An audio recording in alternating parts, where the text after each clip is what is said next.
A boy brought a hurt bird to the hospital, and what the doctors found surprised everyone. Lucas dashed into the hospital, panting heavily as he clutched a severely injured bird in his small, trembling hands. The bird, its feathers stained with blood and wings dislocated, barely showed signs of life. Tears mixed with dirt on Lucas's face as he searched desperately for help among the flurry of activity in the bustling hospital. "Please, someone help!"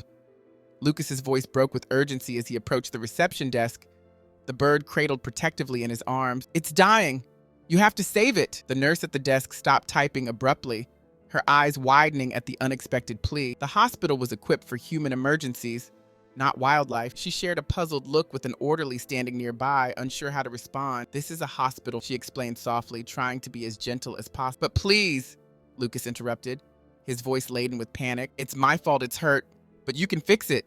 Please don't let it die." Around him, patients in the waiting area whispered and watched the scene unfold, intrigued by the boy's disheveled appearance and his intense emotional plea. His clothes were ragged and smeared with mud, suggesting he'd sprinted through forested paths. His eyes, wide with a desperate fervor, conveyed the gravity he placed on saving the bird. A nurse knelt beside him, her tone soothing. "Sweetheart, maybe we should call animal control." "No, you don't understand," Lucas cut in, his grip tightening on the bird as his voice peaked with distress. "Yes, this isn't just any bird to me. It has to survive." The room tensed, with onlookers shifting uncomfortably, unsure whether to step in or let the hospital staff manage the situation. As another nurse began to guide Lucas aside, a compassionate voice intervened. "What seems to be the problem here?" Dr. Emma Collins, a pediatrician known for her empathy and patience, made her way through the crowd. She knelt down to Lucas's level, her expression a blend of concern and curiosity, addressing him directly and kindly.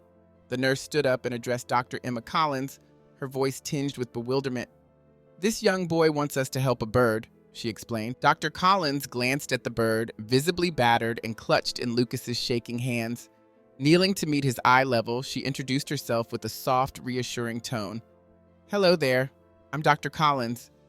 Can you tell me what happened?" Lucas's voice trembled as he began, his eyes wide with guilt. "I found it in the wood. It was an accident, but I think I heard it. Please, you have to save it." Dr. Collins observed the deep concern etched on Lucas's face. Sensing there was more to his distress than the injury of a wild bird, she noted the earnestness in his plea and the tears ready to spill from his eyes. Standing, she exhaled deeply. "Let's see what we can do," she said, leading him towards a private room. On their way, Dr. Collins sent a message to Dr. Sarah Blake, the hospital's part-time veterinarian known for her willingness to handle unconventional cases. It was uncertain if Dr. Blake was available, but her expertise was crucial. "Thank you," Lucas murmured as they entered a small examination room. Dr. Collins smiled reassuringly at him, though her mind raced with questions about the bird's presence and Lucas's intense sense of responsibility. Shortly after, the door opened and in walked Dr. Blake, her expression one of gentle confusion. "You called?" Dr. Blake inquired, eyebrows raised as she took in the scene. Dr. Collins nodded towards Lucas and the injured bird. "What happened here?" Dr. Collins asked gently as Lucas struggled to find his voice, finally murmuring, "I don't know exactly. It just fell, and I couldn't do anything to stop it." Dr. Blake exchanged a knowing look with Dr. Collins before focusing on the bird. "Okay, let's see if we can help this little one," she said soothingly as she carefully took the bird from Lucas's hands. Lucas's fingers lingered for a second longer than necessary, reluctantly letting go of the bird. In the ensuing quiet, Dr. Blake and Dr. Collins worked meticulously to stabilize the bird. Dr. Collins frequently glanced at Lucas, who hovered by the door, his gaze fixed on the bird with a desperate intensity. Each time Dr. Blake adjusted or treated the bird, Lucas's body tensed, his breathing shallow. Time seemed to slow down until finally Dr. Blake stood straight, exhaling deeply. "It's too soon to say for sure, but it might just make it," she cautiously. A visible sigh of relief escaped Lucas, his voice a faint whisper. "Thank you." However, Dr. Collins was observant. She noted Lucas's pallor and the dark rings under his eyes. He seemed to sway slightly where he stood, a clear sign of more than just fatigue. Her medical instincts told her there was a deeper issue at play. As she watched Lucas, his hands trembled slightly and his complexion was noticeably pale. His condition appeared to be more than mere exhaustion. There was a hint of underlying illness. Dr. Collins moved closer, her voice low and concerned. "Lucas, are you sure you're all right?" He nodded too quickly, his response almost reflected, "I'm fine. Just really tired, he insisted, his attention darting back to the bird. Dr. Collins remained unconvinced, sensing that the situation involved more than just an injured bird and a concerned boy. As long as it's okay, I'll be all right, Lucas insisted. Dr. Collins knelt to his level, looking intently into his eye. Are you sure? You seem unwell. How long have you felt? Lucas shrugged, diverting his eyes. For a while, but it's not important. The bird, it matters more. Dr. Collins interrupted him firmly, yet soft. Important too, Luke. At that moment, Dr. Blake, who had been tending to the bird, called out, Emma, come see this. She carefully lifted the bird, revealing something unusual. Look here, there's a scar on its chest, almost perfectly circular. Dr. Collins stepped close. Curious. Scar was indeed peculiar, too precise and deliberate looking to be an act. Ever seen anything? Dr. Blake slowly shook. No, never on a bird. It looks almost like a brand stamp. Lucas, who had been standing quietly to the side, suddenly appeared uneasy. His voice quivered as he spoke. It has a scar? Yes, right here, Dr. Collins said softly, showing him. Did you notice this before? Lucas hesitated, his complexion turning pale. His hands visibly shook as he reached up to his own chest, pulling at his shirt collar to reveal a small circular scar identical to the bird's. Dr. Collins gasped. It's always been like this, Lucas murmured, prompting Dr. Collins and Dr. Blake to exchange puzzled glances. The mystery deepened with every revelation, and just as they were about to probe further, Lucas staggered, his face ashen. Dr. Collins quickly reached out to support him. Lucas, you're clearly not well, she stated as the boy nodded, his resolve crumbling. I've been feeling terrible for weeks, he confessed in a hushed tone. But it's not just me, it's the bird too. When it suffers, I feel the pain as well. Dr. Collins' pulse quickened. What do you mean? She pressed, her voice calm yet filled with urgency. Lucas looked up, his eyes clouded with an odd fear. It might sound bizarre, but I believe we're linked. Since I found it, my condition has worsened. And when it was injured, it was as if I was the one who was hurt. A heavy silence enveloped the room. Dr. Collins processed his words, struggling to align this with any logical explanation. A boy and a bird, mysteriously connected? It was unprecedented, yet the physical evidence was undeniable. Lucas was visibly ill, and the bird, marked by a scar identical to his, was in a critical state. This is baffling, Dr. Blake remarked, her skepticism evident. How could there possibly be such a connection between a boy and a bird? While Dr. Collins had no concrete answers, the urgency of the situation was clear. We need to conduct some tests on both, she declared, seeing Lucas weaken further. Dr. Blake looked doubtful. Dr. Blake attended to the bird, attempting to stabilize it, while Dr. Collins summoned help for an urgent scan for Lucas. As they shifted him onto a gurney, Lucas's eyes flickered open momentarily. Please, he whispered faintly. Save the bird. Dr. Collins gripped his hand reassuringly, her own heart heavy with concern. We're doing all we can, she assured him, though doubts clouded her thought. The stakes were high. The inexplicable link between Lucas and the bird's conditions made the situation dire. If they couldn't unravel this mystery quickly, they risked losing both. The urgency propelled them as they moved Lucas toward the scanning room, his consciousness wavering. Back in the treatment area, Dr. Blake remained with the bird, her efforts focused on keeping it alive. The connection between the two patients was unsettling and unprecedented. Emma, are we certain about this? Dr. Blake shouted from the adjacent room, her voice tinged with incredulity as she treated the fragile bird, which gasped for every breath. A connection between a boy and a bird? This seems impossible, she muttered, baffled by the unfolding scenario. Dr. Collins, absorbed in her task, paused, her thoughts racing. I'm not sure what's happening, she responded after a moment, her voice steady despite the turmoil inside. But taking chances isn't an option. Lucas is deteriorating rapidly. If this bird shares a bond with him, we need to address both their conditions, she asserted as they prepared Lucas for the imaging test. Then a chilling observation struck her. Lucas's breathing patterns mirrored the bird's strained gasps from the other room, synchronized in a disturbing ballet of survival. This eerie connection deepened her unease. She had encountered many odd cases, but nothing like this. Suddenly, the heart monitor connected to Lucas emitted a series of urgent beeps. Dr. Collins whipped around to the screen, her anxiety spiking as his heart rate plummeted. No, she murmured, springing into action to stabilize him. We need to stabilize him quickly, Dr. Collins said as her hands moved decisively toward Lucas's chest, ready to perform CPR if necessary. But just as she poised to start, the monitor stabilized, showing Lucas's breathing easing back to a gentle, steady rhythm. Relieved yet tense, Dr. Collins exhaled deeply, her moment of relief brief. From the next room, Dr. Blake's urgent voice pierced the calm. "Emma, something's happening with the bird." Dr. Collins hurried to the door, instructing a nurse to keep watch over Lucas, and rushed to Dr. Blake's side. She found Dr. Blake staring in disbelief at the bird, its chest radiating a mysterious soft light. "Look," Dr. Blake pointed, her hand trembling. The circular scar was glowing subtly, pulsating with life. Dr. Collins watched, stunned as the light began to spread across the bird's body, tracing the pathways of its veins, filling them with a luminous energy that seemed to mend the broken wings. The once lifeless wings started to twitch, signaling a resurgence of vitality. "What is this?" Dr. Collins asked, her voice laced with astonishment. "I have no idea," Dr. Blake replied, both doctors transfixed by the scene unfolding before them. As they watched, the bird's wings continued to heal, the glow growing brighter. A faint, hopeful chirp escaped the bird, its eyes fluttering open, meeting their gaze with renewed life. The creature before them was transforming, becoming something otherworldly. Just then, Dr. Collins' phone vibrated sharply, pulling her back to reality. She checked the message. A note from the radiology department marked urgent concerning Lucas's scans.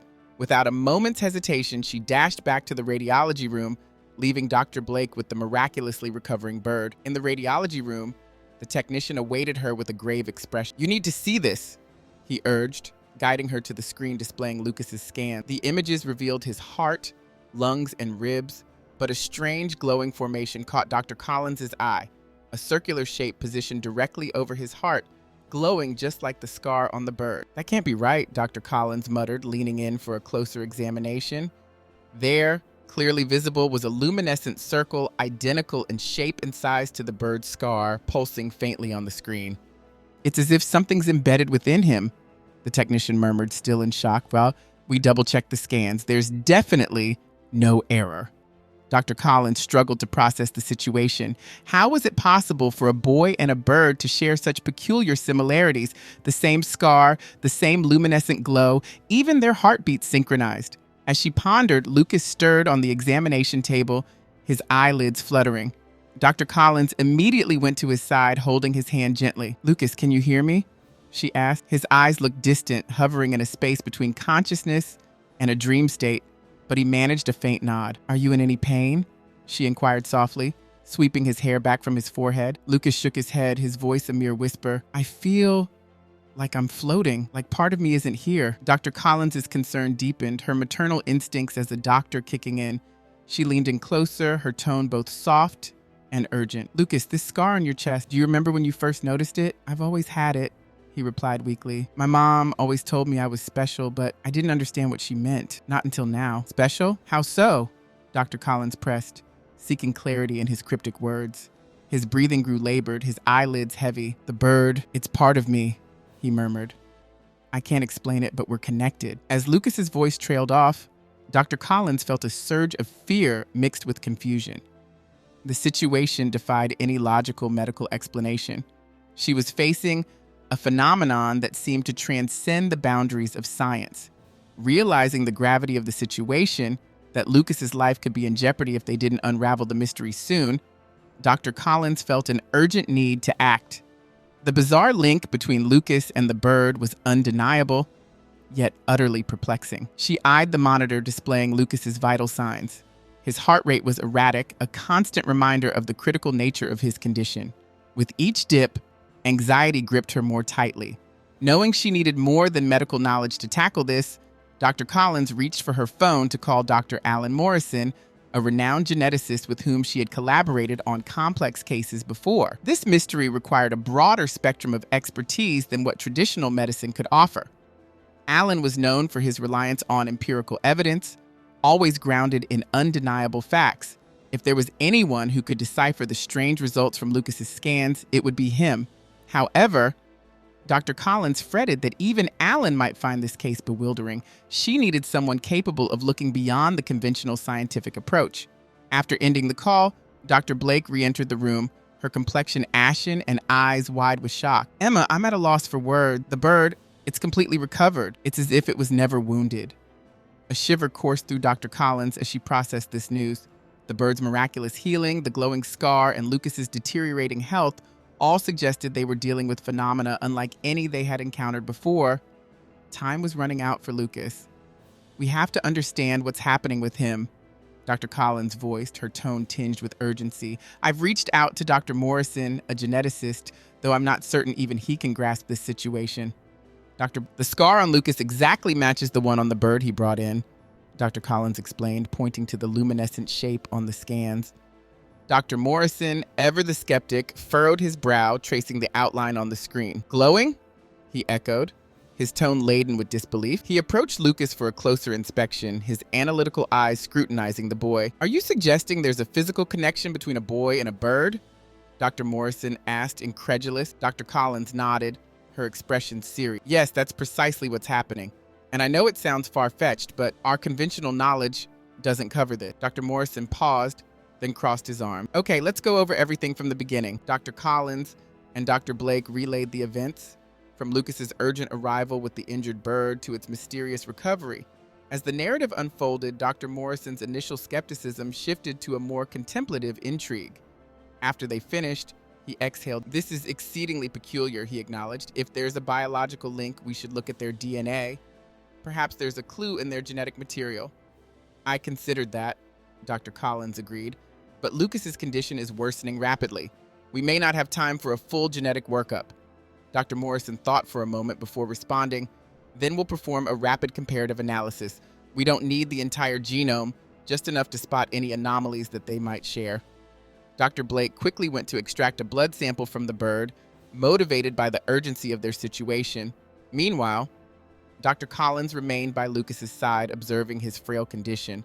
Every so often, her gaze shifted to the bird, now calmly perched in the corner, its gaze unsettlingly perceptive, as if it understood the gravity of the situation. The atmosphere in the room was tense as they awaited the results. Dr. Collins paced, her mind swirling with questions about the nature of the connection, how it had formed, and crucially, how it could be safely severed without harming Lucas. Finally, Dr. Morrison beckoned her over to the computer, his eyes wide with astonishment as he pointed at the display. "Look at this," he urged. Dr. Collins leaned in, her heart pounding. The data was undeniable. Lucas and the bird shared an almost identical genetic sequence.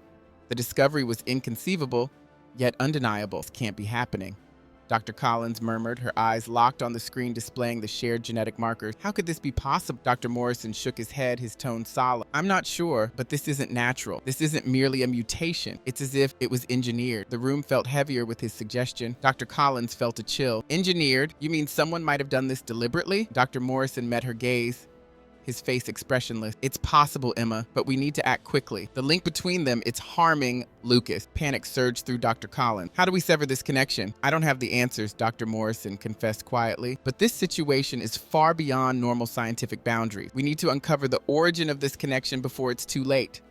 As they absorbed the gravity of the situation, a soft, haunting chirp resonated through the room. Dr. Collins turned towards the sound and saw the bird perched on a chair, its eyes emitting a faint glow, mirroring the light within Lucas. The bird then spread its newly healed wings and issued a deep, sorrowful cry. A cold realization washed over Dr. Collins. The solution they needed might not lie within the realms of conventional science. The bird's poignant call reverberated, underscoring the urgency of their predicament. She glanced at Dr. Blake and Dr. Morrison, feeling the immense pressure of what they faced. The mysterious glow from the bird's eyes seemed to intensify, its presence becoming increasingly disconcerting. The bond between Lucas and the bird was unlike anything they had encountered before. "We have to act quickly," Dr. Morrison insisted, urgency edging his voice. "If Lucas and the bird are genetically linked like this, we may not have much time before the condition affecting Lucas escalates." Dr. Collins nodded, her mind racing. There were no scientific precedents for what they were witnessing. The bird's mystical recovery, the glowing scar, and Lucas's life hanging in the balance, tethered to the fate of this enigmatic creature. It all seemed to weave into a narrative beyond the ordinary. Dr. Collins turned her gaze back to Lucas, noting his frail form and labored breathing growing weaker as the minutes passed. The bond they shared was evidently more profound than mere physical ties. Just then, a knock on the door jolted everyone. It opened to reveal Jack, a nurse from the night shift known for his quiet, composed demeanor. Tonight, however, his expression carried an unusual gravity. "I've heard about the situation with the boy and the bird," Jack began softly, stepping into the room. His presence, usually reassuring, now seemed laden with ominous undertones. Do you know something about this? Dr. Collins asked, her interest piqued by his serious tone. Jack nodded. My grandmother used to share stories from our tribe, old legends. She spoke of certain individuals, special people, born with a profound connection to nature, a spirit bond. He paused, eyeing the bird cautiously. Sometimes this bond links them with an animal, and they become each other's guard. Such bonds carry a price. Dr. Collins breathed, a spirit bond, trying to fit complex puzzle before her. In our culture, Jack continued, a bird like this would be seen as a guardian spirit, not merely an animal, but a sentinel tasked with protecting a human soul. If the guardian suffers, so does the human connected to it. Their destinies are interwoven, inseparable. Dr. Blake let out a soft, incredulous scoff. Are you suggesting this bird is some kind of spiritual guardian? Jack's response was firm, meeting her skeptical gaze. I'm suggesting that this isn't just any bird, and Lucas isn't just any boy. Their connection is ancient, rooted in something much deeper than we can understand through conventional medical. Cold realization washed over Dr. Collins as Jack spoke. Though it sounded fantastical, the idea began to resonate with the inexplicable symptoms, the shared scar, their mutual decline, and the bird's sudden recovery. Could Lucas really be spiritually connected to this bird? There's more, Jack added, his voice lowering to a near whisper. The bond can be broken, but it requires a significant sacrifice. Dr. Collins felt a chill as she processed Jack's word. A sacrifice? She asked, her voice strained.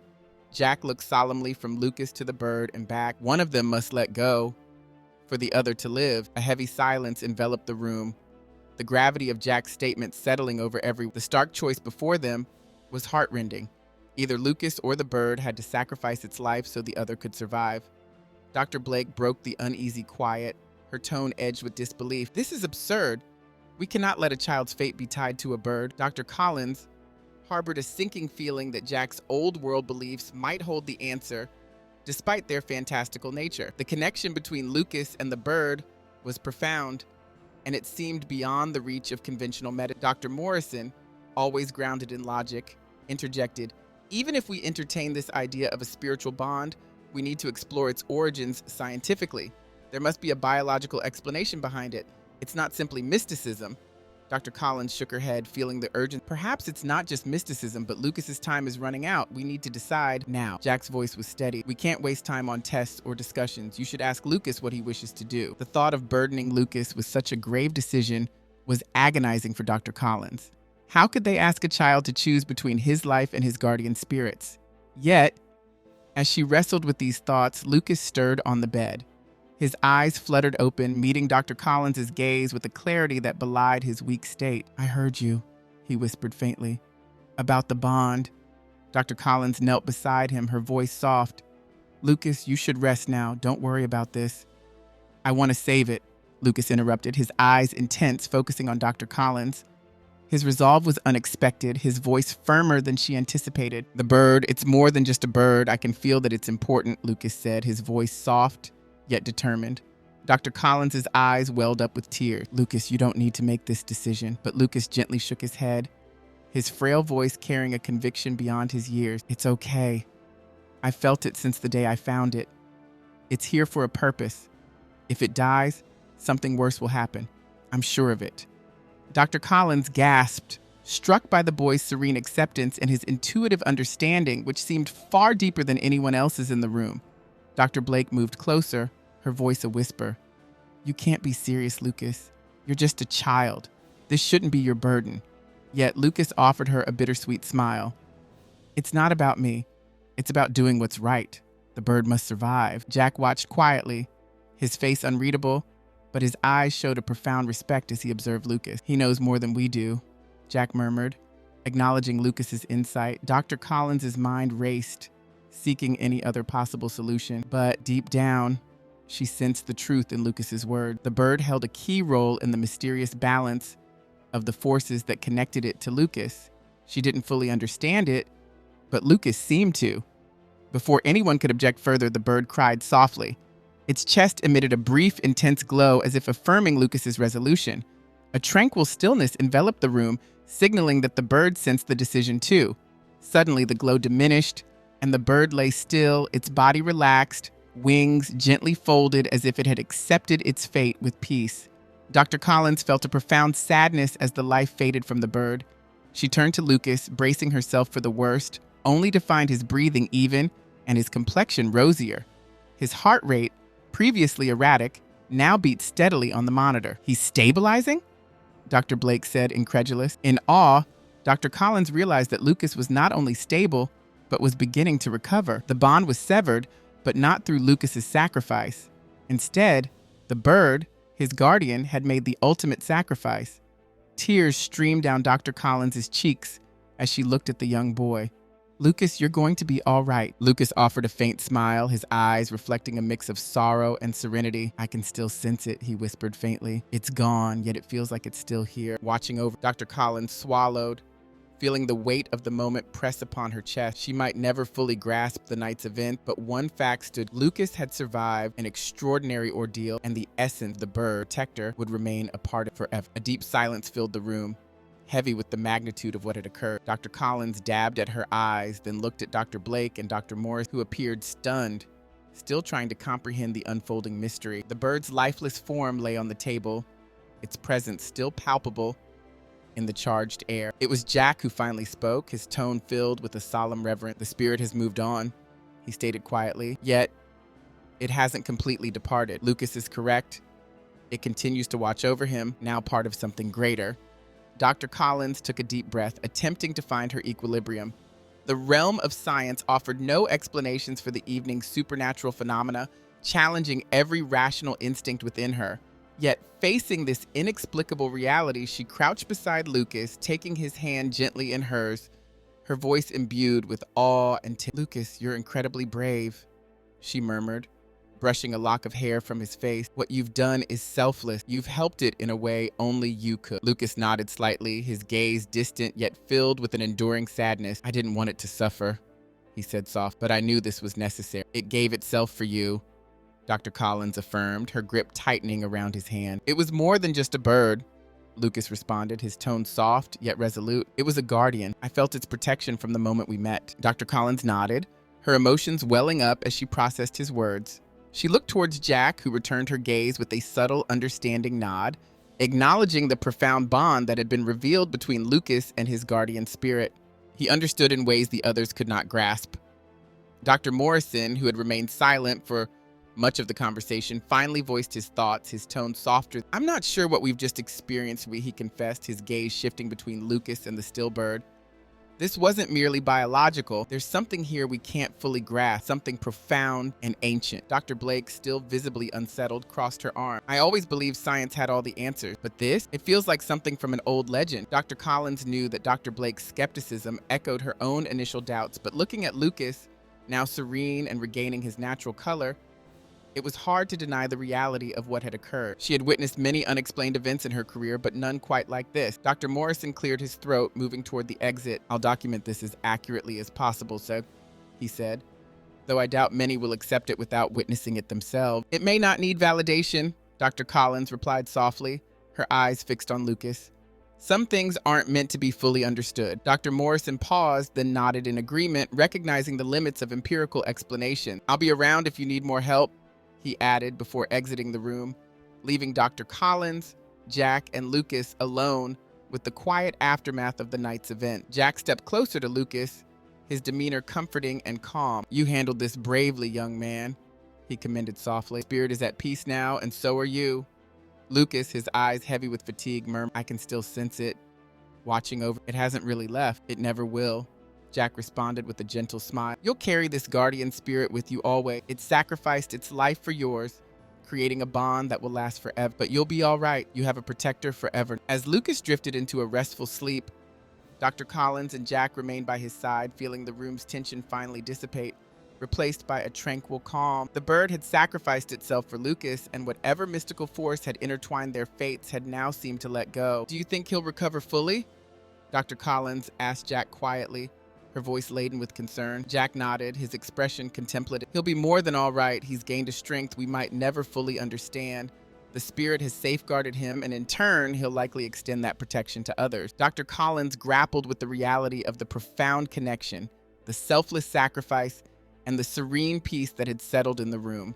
It transcended any medical phenomenon she had witnessed, yet, for once, she felt no urge to dissect it further. Jack gently placed his hand on her shoulder, offering comfort. "You did well, Emma," he said softly. "You helped guide him to a difficult but necessary decision." Dr. Collins nodded, her eyes misty with tears she fought to hold back. "I hope so. Never imagined it would." Jack smiled. "Situations like this don't truly end. They transform, they evolve. Lucas has a challenging path ahead, but he won't be on it alone." Taking a deep breath, Dr. Collins gazed at Lucas, who lay sleeping. "What do we do now?" she asked quietly. "We let him rest, Jack, and when he's ready, he'll start his new journey. For now, we let him be." Time passed in a gentle silence, with Dr. Collins and Jack keeping a watchful eye over Lucas to ensure his smooth recovery. The bird's body was left undisturbed in the corner of a quiet homage to its sacrifice. In those still moments, Dr. Collins contemplated the enigmas of life, the aspects that eluded scientific explanation, and the profound mysteries that the world held, far beyond what she had previously conceived.